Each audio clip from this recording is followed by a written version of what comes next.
ભારતીય જનતા પાર્ટીના ઉમેદવાર અને સંભવિત ભાવિ પ્રતિસ્પર્ધી પોતે શિક્ષક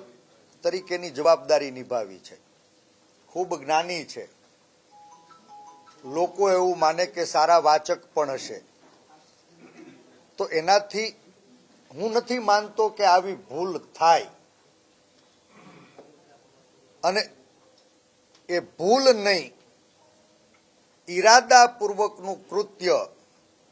ગુજરાતને વર્ગ વિગ્રહની આગમાં ધકેલવા માટેનું આ ભારતીય જનતા પાર્ટીના નીતિ નિર્ધારણ કરનારા લોકોનું ઈરાદાપૂર્વકનું કૃત્ય,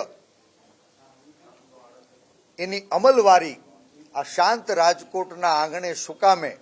આ રંગીલા રાજકોટના આંગણે શું કામે, એ હવે રાજકોટના જનજનના મનમાં સવાલ થાય છે।